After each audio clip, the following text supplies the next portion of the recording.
시작. 하나님이 당신의 형상대로 사람을 창조하셨으니 곧 하나님의 형상대로 사람을 창조하셨다. 하나님이 그들을 남자와 여자로 창조하셨다. 기도하겠습니다. 하나님 아버지, 오늘 우리에게 창세기 말씀을 함께 나누시도록 은혜를 주셔서 감사합니다. 이 시간 사람을 창조하신 하나님의 귀한 일을 배우기 원합니다. 저희들 도와주시고 이 말씀을 통해서 내 자신이 누구인가를 발견할 수 있는 은혜가 있도록 도와주십시오. 종을 도와주십시오. 예수님 이름으로 기도했습니다. 아멘.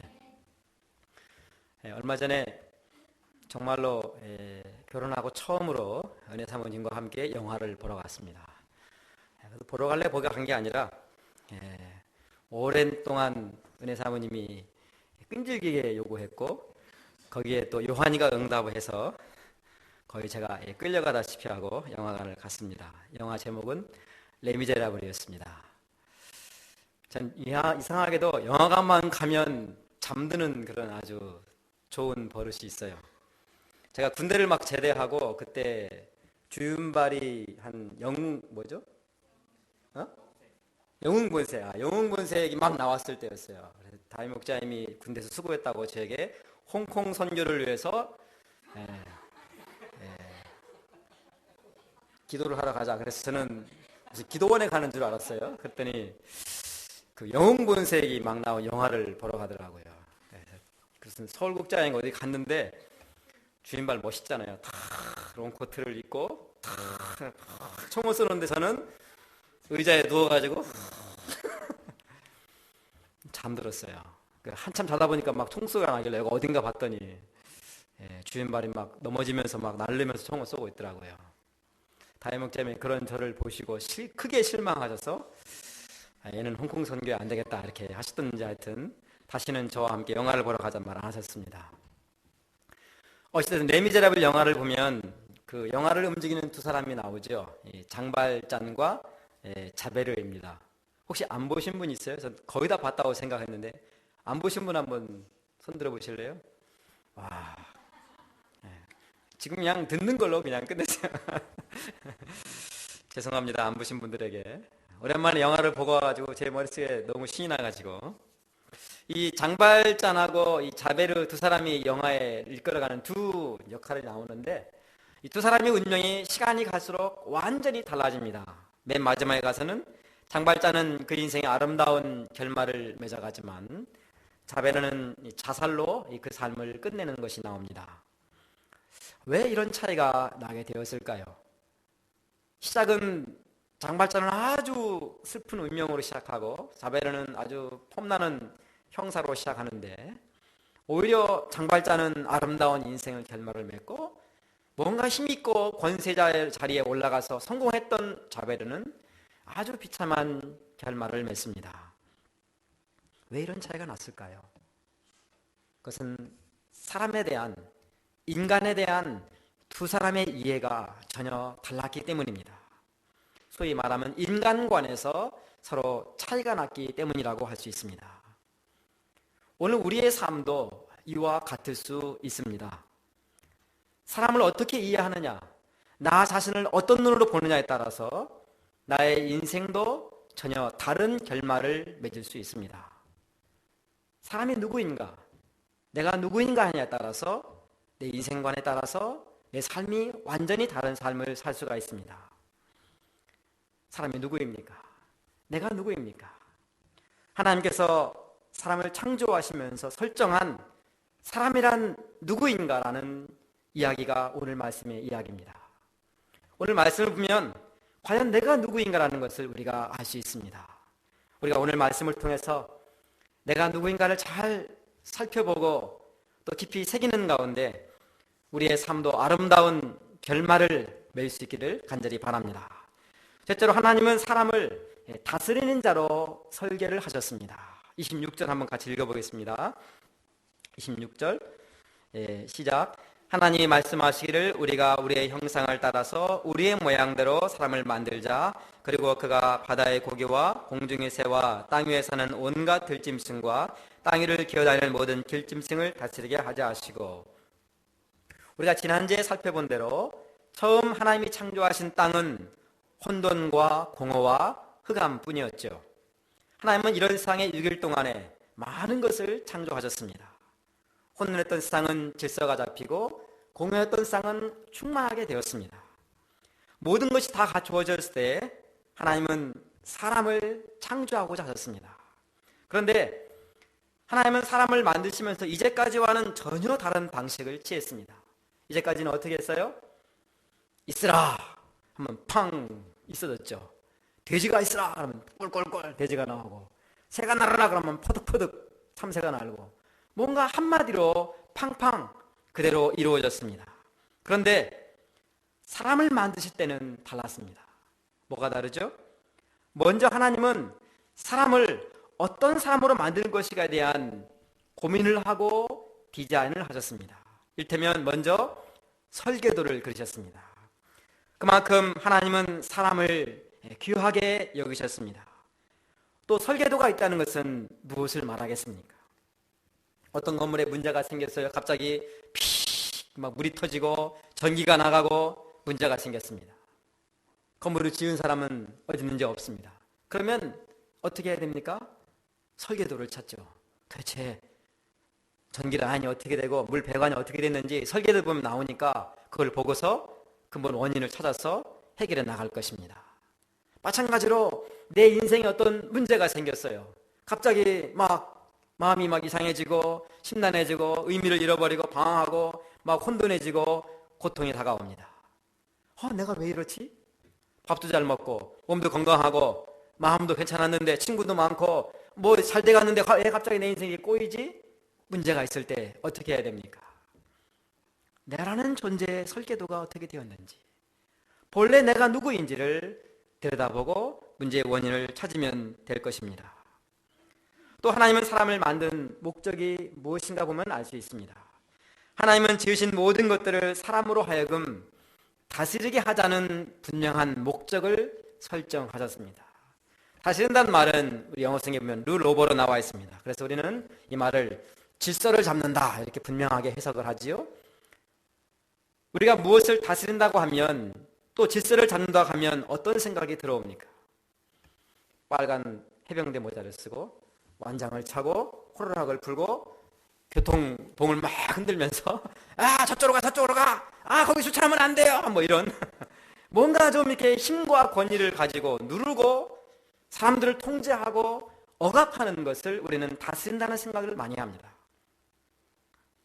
뭔가 위에서 막 군림하고 막 이렇게 지시하고 명령한다는 느낌이 우리에게 있습니다. 참 이건 불행한 느낌이에요, 사실은. 왜? 우리가 그런 경험을 너무나 많이 했기 때문이죠. 저는 선생님 하면 딱 빨간 모자 쓰고 고등학교 때 호루라기 딱 들고 딱 이라고 서가지고 이리와 하고 가위로 머리 자르던 그 이미지가 너무 강합니다. 불행한 거죠, 사실은.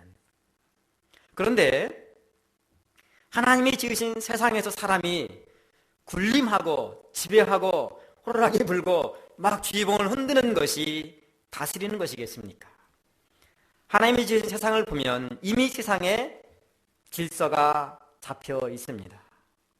하나님은 이 질서가 잡힌 세상을 보시면서 이미 기뻐하셨습니다. 하나님이 세우신 질서 속에 있을 때 세상은 가장 아름답게 빛이 났습니다. 하나님이 창조하신 그 본래의 아름다운, 그 본래의 고귀한 가치가 하나하나 잘 드러나고 있습니다.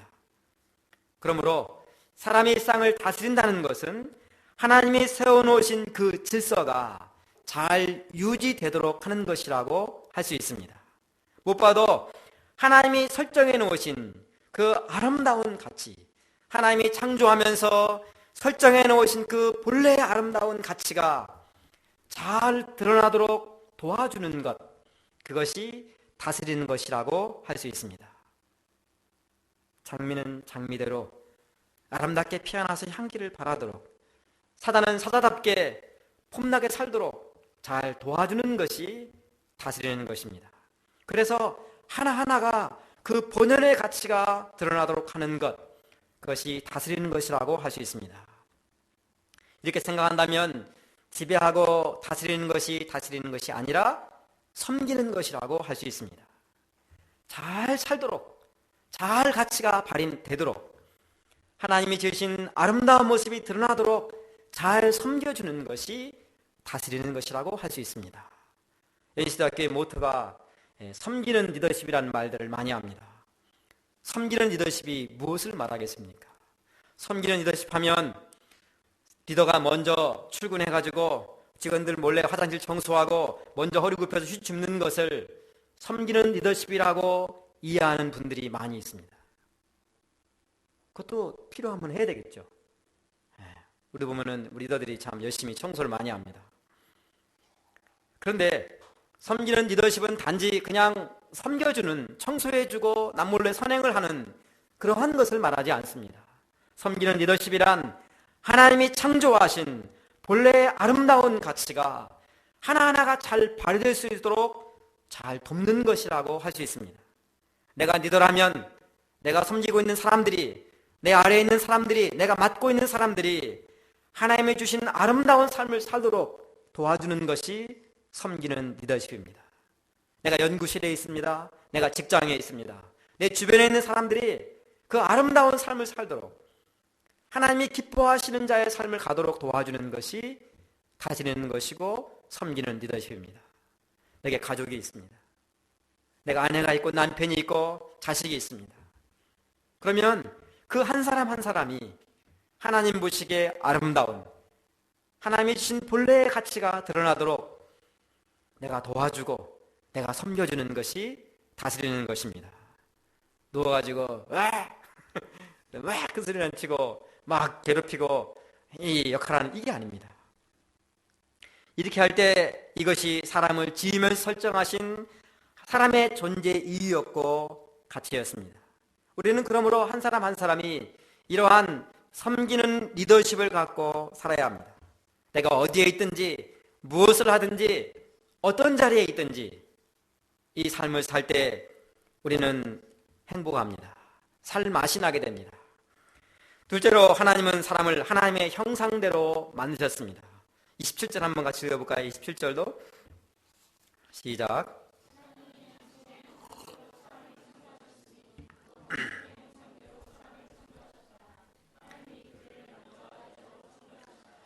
하나님은 처음에 설계하신 대로 하나님의 형상대로 사람을 창조하셨습니다. 형상은 이미지, 즉 성품을 말하지요. 하나님은 이미 여러 가지 동물들을 창조하셨습니다. 동물들마다 동물 고유의 성품들이 있습니다. 돼지 하면 뭐가 떠오릅니까? 그죠? 와와와와 먹는 게 떠오르죠. 소 하면 아주 우직한, 아주 충성스럽게 일하는 이미지가 떠오릅니다. 개 하면 또 사람을 잘 따르는, 여우 하면 아주 꾀돌이, 이런 이미지가 있지 않습니까? 하나님이 사람을 지으시면서 이미 만들었던 동물들의 형상을 참조해서 소의 우직함, 여우의 꾀, 돼지의 건강함 뭐 이런 걸 가지고 사람을 지을 수도 있었습니다. 그러나 하나님은 그렇게 하지 않으셨습니다. 하나님은 사람을 지으시되 하나님의 형상을 따라서 사람을 창조하셨습니다. 하나님의 성품을 따라서 우리 인생을 지으셨습니다. 하나님의 성품이 무엇입니까? 우리가 가지고 있는 성경 곳곳에는 하나님의 성품이 수없이 많이 나옵니다. 그러죠? 그런데 우리가 그걸 다 들여다볼 수는 없고, 우리가 지난주와 오늘 배우는 창세기 1장만 가지고도 하나님의 성품이 참 많이 나옵니다. 하나님의 성품을 볼 때 창세기 1장에 보면 어떠합니까? 하나님은 하나하나 만드실 때 무대포로 무작정 한꺼번에 하지 않으시죠. 하나하나 만드십니다. 하나님의 성품은 조화가 있고 질서가 있습니다. 또 하나님은 조급하지 않으시고 단계적으로 일하십니다. 어둠보다 빛을 좋아하시고 풍성하고 예술적인 성품을 가지셨습니다. 또 하나님은 하루하루 만들 때마다 보시기에 좋았다 하실 정도로, 좀 지나칠 정도로 감정 표현이 풍부하십니다. 또 하나님은 복을 주기를 좋아하십니다. 이외에도 우리가 아는 하나님의 일반적인 성품이 있죠. 하나님은 사랑이시다, 하나님은 진리이고 거룩하시다, 이런 것들이 하나님의 성품이 있습니다. 그런데 하나님은 바로 이러한 하나님의 성품을 따라서 우리를 만드셨습니다. 그렇기 때문에 우리는 어지럽고 막 지저분하고 혼돈한 것보다는 질서가 잡힌 것을 좋아합니다. 지저분한 방을 좋아하는 사람은 문제가 있는 사람입니다. 깜깜한데 혼자 있길 좋아하는 사람, 건강한 성품이 아닙니다. 아름다운 것을 좋아하기보다도 쓰레기통에서 누워있는 걸 좋아하는 사람, 마음이 뭔가 문제가 있는 사람입니다. 우리는 아름다운 것, 조화로운 것, 예술적인 것, 풍성한 것, 이런 걸 좋아하는 성품이 우리에게 있습니다. 사랑이 있고 거룩함이 우리에게 있습니다. 만약에 하나님이 사람을 개나 돼지나 이런 곰의 형상을 따라 만들었다면 어떻게 되겠습니까? 우리가 열심히 공부를 하고 교육을 시키고 훈련을 하고 잘 도와서 인격을 연마해도 그 결론이 개, 돼지 이런 모습으로 끝날 것입니다. 왜냐하면 그 바탕이, 그 출신 성분이 그것이기 때문입니다. 그런데 하나님이 사람을 그러한 동물이 아니라 하나님의 형상대로 만드셨습니다. 비록 지금은 내가 이런저런 잘못으로 깨어지고 일그러지고 많이 사라졌지만 그래도 내 마음 깊은 곳에는, 내 마음 구석구석에는 하나님의 형상이 새겨져 있습니다. 이런 하나님의 형상이 새겨져 있기 때문에 우리에게는 하나님의 형상을 다시 되찾을 수 있는 희망이 있습니다. 사람을 잘 도우면 그 형상을 회복할 수 있는 가능성이 사람에게 있습니다. 이것이 이 레미제라블이라는 영화에도 잘 나타납니다. 빵 한 덩어리를 훔쳤습니다. 그래서 15년을 복역한 장발장의 마음에는 분노가 있습니다. 그러지 않겠어요? 배고파서, 배고픈 조카들을 위해서 빵 한 덩어리를 훔쳤다고 나를 사회의 암적인 존재로 보고 15년 동안 격리 수용을 당했는데 누가 가만히 있겠습니까? 그의 모습은 굶주리고 성난 늑대와 같은 짐승의 형상이라고 할 수 있습니다. 그런데 그가 한 신부의 섬김으로 마음을 돌이키죠. 그리고 자신이 이제까지 경험했던 것과 전혀 다른 세계가 있다는 것을 알게 되고 자신의 본래의 모습에 대해서 돌이키고 새로운 모습을 발견합니다. 그가 자신의 새로운 모습을 발견해 갈 때 그의 삶은 달라졌습니다. 장발자는 자기 주변의 사람들이 그 아름다운 가치를 회복하도록 돕는 이를테면 섬기는 리더십의 삶을 발휘해 갑니다. 이런 그의 마음에는 자신에게 찾아온 것 같은 사람들을 향한 희망이 있습니다. 그가 비록 어떤 모습을 하고 있을지라도, 거리의 여인으로 있을지라도 사랑할 수 있고 귀하게 여길 수 있고 존중하는 마음이 그에게 있습니다. 그러나 자베르 형사는 어떠합니까? 그는 사람에 대한 이해가 완전히 다릅니다. 그는 한번 죄인은 영원한 죄인이다. 죄인은 절대로 바뀌지 않는다. 사람은 결코 변화될 수 없다라는 분명한 가치관이 그의 마음에 있습니다. 오직 강력한 법만이 사람을 통제할 수 있다고 생각하고 법에 집행하는 것만이 그의 사명으로 여깁니다. 이런 그의 생각은 장발장과 전혀 대조를 이루지요. 결국 이런 그의 삶은, 그의 생각은 장발장이 전혀 다른 삶의 모습에서 깨지면서 자베르는 절망에 빠집니다. 결국 그는 자살을 택하지요. 그가 이렇게 된 것은 사람에 대한 이해가 잘못되었기 때문입니다.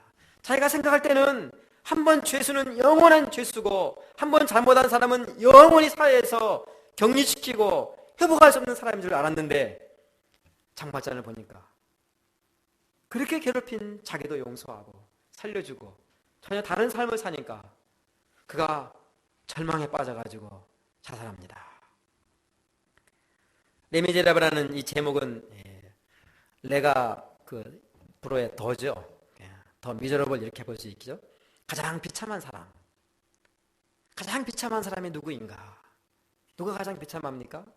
빵 한 덩을 훔쳤다고 15년을 산 장발장이 가장 비참한 사람이 아니고 어린 딸 때문에 일생을 살다가 비참하게 마지막한 그 여인이 가장 비참한 사람도 아니고 누가 가장 비참합니까?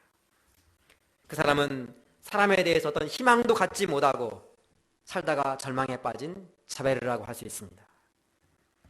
가장 슬프고 비참한 사람은 다른 사람이 아니라 나 자신에 대해서 또 한 인간에 대해서 사람에 대해서 어떤 희망을 갖지 못하고 사는 사람이라고 할 수 있습니다. 그러나 하나님은 사람을 하나님의 형상대로 지으셨습니다. 이 때문에 하나님은 우리를 사랑하시고 어쩌든지 우리를 구원하고자 자기 아들까지 십자가에서 희생하셨습니다. 십자가의 복음은 곧 우리의 잃어버린 형상을 되찾아 우리를 회복시키고자 하는 하나님의 놀라운 사랑이요 섭리라고 할 수 있습니다. 성경은 우리가 어떻게 하면 이 하나님의 형상을 되찾을 수 있는가, 우리가 어떻게 하면 본래의 아름다운 모습을 회복할 수 있는가를 수없이 이야기하고 있습니다. 우리가 말씀을 통해서 본래 우리에게 주셨던 하나님의 아름다운 형상을 되찾을 수 있기를 간절히 바랍니다. 사람에 대해서 얘는 도저히 희망이 없어, 포기하는 것이 아니라 누구에게도 희망이 있다, 나에게도 희망이 있고 나도 아름다운 모습으로 회복될 수 있다는 희망을 갖고 기대를 갖고 나를 보고 다른 사람을 볼 수 있기를 간절히 바랍니다. 셋째로 하나님은 사람에게 복을 베푸셨습니다. 28절 한번 같이 읽어볼까요? 28절 시작.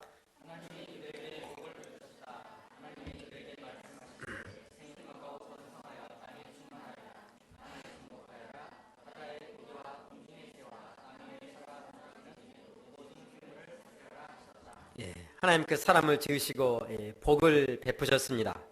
하나님은 사람에게 다른 피조물들에게 주었던 것처럼 생육하고 번성하고 충만하라는 복을 주셨습니다.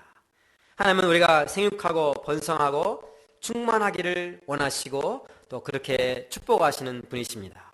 그런데 사람에게만 주신 아주 특별한 복이 있죠. 그것은 정복하고 다스리라는 것입니다.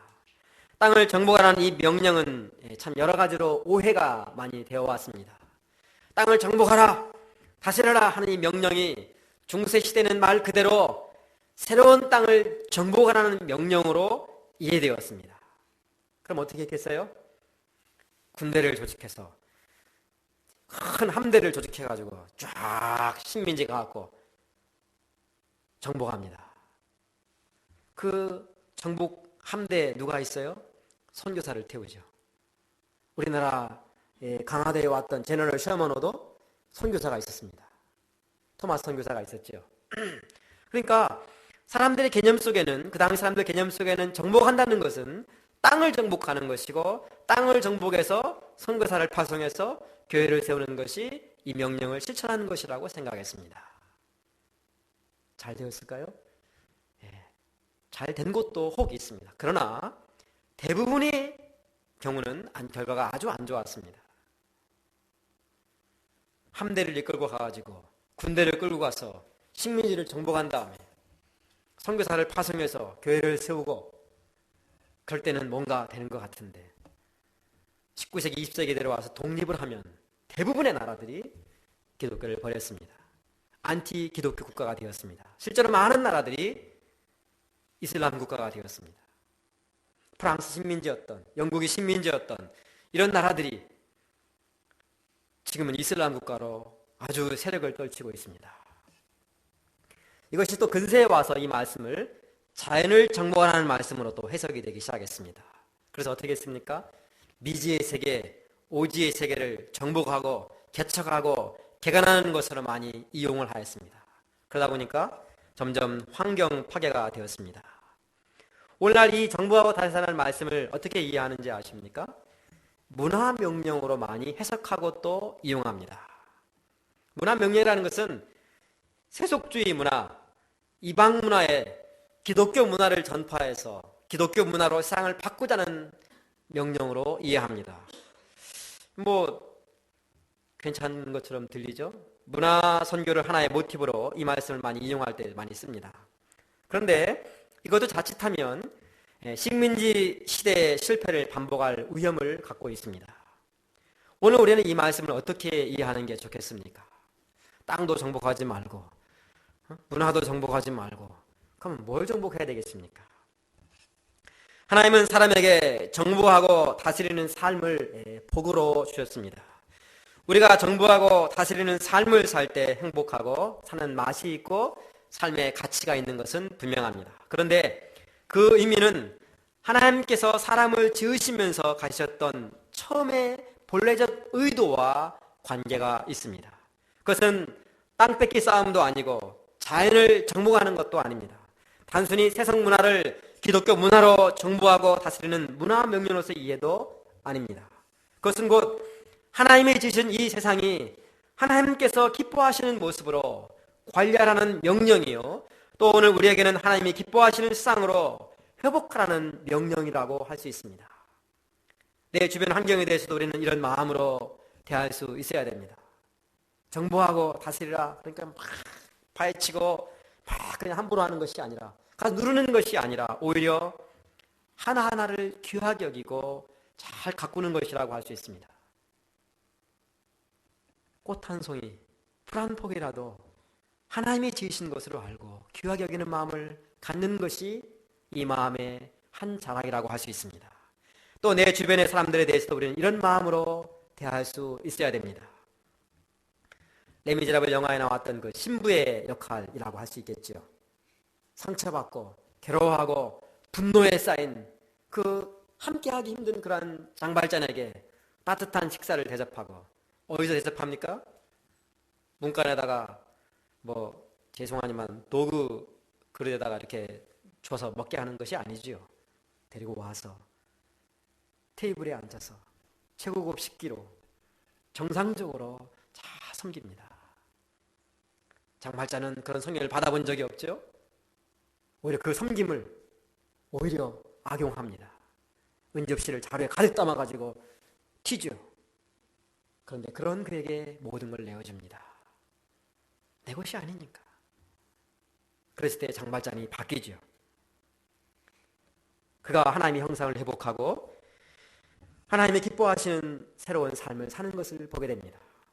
오늘 우리에게는 하나님이 주시는 복은 다른 것이 아니라 이 신부와 같이 나의 사랑과 나의 섬김과 나의 희생과 나의 내어줌을 통해서 누군가 한 사람을 하나님의 형상으로 회복하도록 돕는 것이라고 할 수 있습니다. 요즘 우리가 새내기들을 성역 공부에 초청하려고 애를 쓰고 있습니다. 우리가 왜 새내기들을 성역 공부에 초청하고자 합니까? 잘 도와서 성경학자로 만들려고 하는 것이 아니겠죠. 우리는 그런 실력도 없고 또 굳이 그럴 필요가 없습니다. 우리가 그들을 성경 공부에 초청하는 것은 우리의 작은 사랑과 섬김과 우리의 내어줌을 통해서 그들의 삶이 하나님이 기뻐하시는 본래의 모습으로 회복하도록 우리가 돕고자 하는 것이라고 할 수 있습니다. 이것이 바로 정부하고 다스리는 것입니다. 잘 도와가지고 내 말을 잘 듣는 후배, 내 똘마니를 만들고자 정부하고 다스리는 것이 아니라 그의 삶이 하나님 보시기에 아름다운, 하나님이 본래 창조하신 본래의 목적이 그의 삶에서 나타나도록 그의 인생을 도와주는 것이 정부하고 다스리는 것이요, 바로 이것이 하나님이 우리에게 주신 복된 삶이라고 할 수 있습니다. 하나님은 우리의 이 삶을 기뻐하시고 이 삶을 축복하십니다. 일대로 하나님은 모든 것을 보시고 참 좋았다고 하셨습니다. 하나님은 사람을 지으시고 모든 먹거리를 주셨습니다. 평생 직장도 보장하지 않는 오늘 이 시대에 하나님의 약속은 정말 파격적입니다. 이 하나님은 섬세하게 우리의 복지를 생각하시는 하나 놀라운 아주 이 하나님이십니다.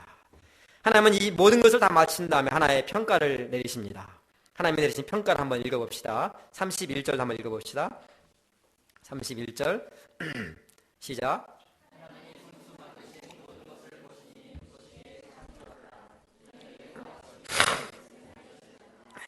하나님은 손수 만드신 모든 것을 보신 후에 보시기에 참 좋았다 이렇게 하셨습니다. 본래 감탄문으로 된 이 원어대로 해석하면 보라 얼마나 좋으냐 하는 뜻입니다. 하나님은 손도 만드신 것을 보시면서 스스로 죄송한 표현이지만 약간 나르시시즘에 빠지세요. 이렇게 내가 잘했다니 정말 좋구나. 그러죠? 오늘 시사당번이신 사모님이 스스로 만든 걸 먹으면서 얼마나 잘했냐 이런다고 우리가 왜 이러실까 그러겠죠. 근데 하나님이 그러셨어요. 하나님은 창조의 하루가 지날 때마다 만드신 것을 보시면서 보시기에 좋았다 그러셨죠. 그런데 이제 마지막 날에는 보라 얼마나 좋으냐. It was very good. 단순하게 말하면 excellent 이렇게 하신 것입니다. 이를테면 종합평가를 하신 것입니다. 그런데 하나님께서 그렇게 very good이라는 종합평가를 할 수 있었던 핵심에는 사람이 있었습니다. 역시 사람이 있어야 very good이지요. 우리가 지금 예배를 보는 이 공간은 너무나 아름답습니다. 성도님들이 와서 볼 때마다 UBF 센터 중에 제일 아름답다 이런 말을 합니다. 몇 군데를 보셨는지 모르겠지만 하여튼 우리는 지하지만 이 환기가 잘 되도록 설계가 되어 있습니다. 그래서 이게 막 사방으로 공기가 들어오고 나갑니다. 그래서 별로 곰팡이 냄새가 안 나죠. 우리가 이런 설계를 하고 나서 너무 좋아했습니다. 제 기억으로 저쪽에 이렇게 공간을 띄워서 바람이 나가도록 아이들 낸 사람은 요한 목자입니다. 요한 목자님이 그렇게 하자. 나는 그냥 막아버리자. 그랬는데 뚫자 그랬고, 또 안드레 목자님이 여기를 넓게 하자. 뭐 이렇게 해가지고 하여튼 이 아이디어가 모여서 이 공간이 되었습니다. 우리는 그때마다 막 좋아했어요. 이 설계할 때도 막 이렇게 벽을 쫙 옆으로 이렇게 팔을 벌리고 앉는 것처럼 그냥 이렇게 삐딱하게 해놓은 게 아니에요. 우리 마음이 삐딱하게 해놓은 게 아니고 탁 끌어안듯이 이렇게 만들고, 또 우리 와 좋다 돌 붙이고 좋다 다 이렇게 무대도 이렇게 또 라운드로 이렇게 만들고 좋다 너무너무 좋아했어요. 다 좋았는데 와보니까 아무도 없어. 한 사람도 없어. 그럼 여기가 좋겠습니까? 좀 괜찮은 공간이지만 사실은 썰렁한 공간이 되겠지요. 아무리 뭐 돌을 붙이고 환기가 잘 되고 뭐 조명이 어떻고 무대가 뭐 있어도 사람이 없으면 그냥 뭐 별거 아닌 거예요. 뭐 사람을 위해서 만든 거 아니겠습니까? 내가 라면을 끓여 먹어도 너무너무 맛있게 끓였어도 혼자 먹어봐요. 슬퍼요. 슬퍼. 2개 먹으면 모르겠어요. 그런데 누구랑 같이 먹어봐요. 하나를 먹어도 맛있습니다. 사람이 있어야 됩니다. 아무리 좋은 것도 나 홀로 하면 별로 없고 환경만 만들어놓으면 별거 아닙니다. 사람이 있어야 되고 결국 중요한 것은 사람입니다. 사람이 제일입니다. 하나님이 지으신 모든 것을 보시고 베리굿 하신 것도 결국 사람입니다. 내가 누구입니까? 나는 하나님을 베리굿하게 감탄사가 나오게 할 정도로 괜찮은 너무나 소중한 존재입니다. 사람이 무엇을 했어요? 이번에 보니까 뭐 소년제가 뭐 1학년이 돼가지고 연대에 왔는데 뭐 사람들이 몰려들고 막 뭐 자체 발광 존재라고 막 이렇게, 그 다음날 보니까 또 가방이 뭐 300만 원짜리라고 또 막 또 까는 이야기가 나옵니다. 우리 중에 소년제 같은 사람이 몇 명이나 있겠습니까? 그런 능력과 그런 모습을 한 사람이 몇 명이나 있겠습니까? 그런데 하나님이 지으신 사람은 그 능력으로 무엇을 한 것이 없습니다. 그 재능으로 무엇을 표현한 것이 없습니다. 자체 발광으로 뭘 자랑한 것이 없습니다. 그저 만들어 놓으시고 하나님이 very good, 와, 막 좋아하셨어요. 하나님은 있는 것만으로도, 그가 있다는 것만으로도 너무나도 소중하고 귀한 존재로 사람을 지으셨습니다. 나는 하나님까지 감동시키는 존재로 지음을 받았습니다. 내가 있음으로 하나님도 기뻐하시고, 내가 있음으로 들판의 꽃도 피어나는 아름다움의 의미가 있습니다. 내가 있음으로 바다의 고기도 의미가 있고, 내가 있음으로 저 푸른 하늘도 포문하는 가치가 있습니다. 내가 있음으로 내가 있는 이곳이 그대로 빛이 나는 것입니다. 그렇지 않습니까? 내가 있음으로 앞에서 떠드는 저도 의미가 있는 거예요. 아무도 없어 봐. 나 혼자 뭐 하는 거예요 지금? 그러죠? 내가 있음으로 저분이 큰 소리 치면서 살고 있다, 그렇게 여기며 살기 바랍니다. 나는 세상의 그 무엇보다도 빛나는 존재요 소중한 존재입니다. 누가 뭐라 해도 세상의 중심은, 하나님 가치 창조의 가장 소중한 존재는 물고기도 아니고 동물도 아니고 바로 나라는 존재입니다. 누가 뭐라 해도 내가 가장 소중합니다. 나야말로 하나님의 창조의 걸작품입니다. 그러므로 우리는 전혀 움츠러들 필요가 없습니다. 이 사람 저 사람 비교하면서 자의식을 가질 필요가 없습니다. 열등감을 가질 이유가 없습니다. 또 나만 귀한 것이 아니라 모두 다 귀하기 때문에 나만 자랑하면서 교만을 떨 것도 없습니다. 우리는 다 소중한 사람입니다. 우리는 서로 이제 바라보면서 이제 이렇게 말해야 됩니다. 당신은 소중한 사람입니다. 당신은 가장 귀한 존재입니다. 그리고 저도 마찬가지입니다. 우리 한번 그렇게 한번 해봐요. 서로 말하면서 당신은 소중한 사람입니다. 행연 사모님은 희재 목자님 바라보고 하려니까 좀 썰주러운 모양이지? 응? 한번 감탄해봐요. 와! 한번 해보세요. 옆 사람 보면서. 옆 사람 보고 하려니까 좀 뻘쭘해요. 집에 가서 한번 해보세요. 거울 보면서.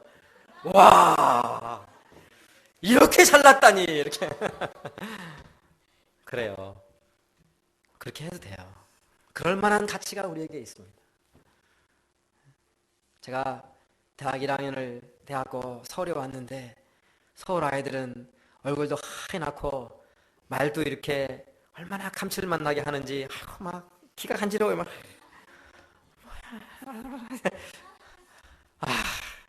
나는 얼굴도 새카맣고 지금 생각하니까 무슨 또 이상한 패션, 그 사촌 누나가 입던 청바지에 아버지가 신던 구두 신고 이렇게 쇠타 하나 딱 입고 나타난, 지금 생각해도 완전히 그 시골 쥐 비슷한 모습으로. 처음에는 아주 나도 서울에 간다 하고 품 잡고 왔는데 하루가 지나도록 기가 죽는 거예요. 하루가 지나도록. 이게 누가 뭐라고 하는 것도 아닌데 누가 저 보면서 야 너 패션이 왜 그러냐, 너 충청도 촌놈이지, 이렇게 말하는 사람 아무도 없는데 내 스스로 자꾸 주눅이 드는 겁니다. 점점 사람이 이제 본래 시커맸던 얼굴이 더 시커매져요. 고개를 숙이고. 이 대학이라는 거 참 괴로운 게, 제가 보니까 제일 괴로웠던 게 이 수업 시간이 틀린 거예요. 한 군데서 조용히 앉아서 공부하면 제가 공부 좀 하던 사람이니까 잘 할 텐데 수업 시간마다 어디로 가는 거예요. 또 이 점심때쯤에 또 수업을 시작해요. 그러니까 사람들이 막 이동하는데 그때마다 너무너무 괴로워요. 사람들 얼굴을 똑바로 쳐다보고 다니는 게 너무 괴로워요. 강의실을 종합관에서 공대로 올라면 괴로워요. 그러니까 그냥 종합관에 앉아 있습니다. 수업 시간 12시 시작하면은 새벽에 와서 도서관에 싹 가지 않으면 12시, 11시쯤에 올라면 나는 학교 그때 오는데 많은 애들이 학교를 나가잖아요. 그러니까 마주쳐야 되잖아. 그게 너무 괴로워. 그러니까 아예 학교를 안 와. 아니면 그냥 아무도 안 쳐다보는 술집으로 직행하든가. 그러니 어떻게 되겠어요? 점점 사람이 이상해지죠. 내가 누가 뭐라 하는 사람이 아무도 없어요. 내가 나에 대해서 자존감을 다 잃어버리게 됩니다. 참 돌아보면 지금 생각하면 참 정말 난 참 바보처럼 살았군요 하는 이야기가 절로 나오는데, 우리가 다 그런 마음의 병들을 점점 앓게 됩니다. 하나님이 나를 어떻게 보셨는가? 하나님 앞에서 나를 발견하기 전에 우리는 늘 그런 사람과의 비교와 갈등에서 벗어날 길이 없습니다. 그걸 좀 벗어나면 또 뭐가 걸리고 끝이 없어요. 하나님이 나를 가장 소중하게 여겼습니다. 이 하나님 안에서 자신을 발견하고 우리 자존감을 회복하고 아름다운 삶을 살 수 있기를 간절히 소망하고 기도합니다. 다섯째로 하나님은 안식일을 만드셨습니다. 하나님은 하늘과 땅과 그 가운데 있는 모든 것을 다 이루셨습니다. 하나님은 하시던 일을 여섯날까지 다 마치시고 이튿날에는 하시던 모든 일에서 손을 떼고 쉬셨습니다. 하나님이 손을 떼고 쉬었다는 것은 무엇을 말하겠습니까? 하나님이 손을 떼고 쉴 정도로 세상은 아름답게 완벽하게 창조되었습니다. 또 하나님이 쉬신 것은 그동안 너무나 일을 안 하시다가 갑자기 무리해서 많은 걸 하셨기 때문에 몸살이 나서 피곤해서 쉬신 것을 말하지는 않겠지요. 하나님은 쉬심으로 안식일을 만드셨습니다. 창조의 가장 걸작품은 사람입니다. 그러나 창조의 맨 마지막 하이라이트는 바로 안식일이라고 할 수 있습니다. 하나님은 안식일을 복되게 하시고 거룩하게 하였습니다. 안식일은 말 그대로 하던 일에서 손을 떼고 쉬는 것입니다. 그냥 쉬는 것이 아니라 나를 지으시고 very 굿하신 그 하나님을 예배하고 하나님을 만나는 참된 안식을 누리는 것입니다. 그러면 어떻게 됩니까? 복을 받는다고 하였습니다. 거룩하신 하나님을 예배하기 때문에 그날은 복된 날이요 거룩한 날입니다. 하나님을 예배할 때 우리는 세상을 섬기는 리더십을 발휘하는 복된 삶을 살 수가 있습니다. 하나님을 예배할 때 우리는 하나님의 형상을 회복할 수 있고, 하나님을 예배할 때 우리는 나를 베리굿하신 하나님 안에서 나를 찾는 행복, 나를 발견해가는 행복, 나의 존재감을 새롭게 하는 기쁨을 누리며 살 수 있습니다. 결론적으로 나는 누구입니까? 나는 하나님이 지으신 세상을 다스리는 자요 하나님의 형상을 간직한 사람입니다. 무엇보다도 하나님조차 감탄한 창조의 걸작품이요 가장 소중한 존재입니다. 온 천하보다 귀한 것이 바로 나입니다. 하나님을 예배함으로 또 하나님이 주시는 복을 누리는 자입니다. 우리가 하나님의 안에서 이처럼 소중한 나를 발견하고 찾기를 간절히 바랍니다. 그래서 나의 소중한 삶이 하나님이 주시는 복을 누리고 그 복을 나눠주며 한 사람 한 사람을, 내 주변의 사람들을 하나님의 형상대로 회복하고 가치 있게 빛나는 아름다운 리더십을 발휘하는 복된 삶이 되기를 간절히 기도합니다. 마치겠습니다. 하나님 아버지, 오늘 우리에게 사람을 창조하신 하나님의 말씀을 통해서 내가 누구인가를 발견하게 하신 것을 감사합니다. 아버지 하나님, 나는 섬기는 자요, 나는 세상의 가장 복된 자요 아름다운 자요 창조의 걸작품인 것을 깨닫습니다. 하나님 아버지, 저희가 이 하나님 앞에서 나의 자신을 발견하고 살아갈 수 있도록 도와주시고 소중한 나의 삶을 살 수 있도록 은혜를 주시옵기를 간절히 기도합니다. 예수님 이름으로 기도했습니다. 아멘.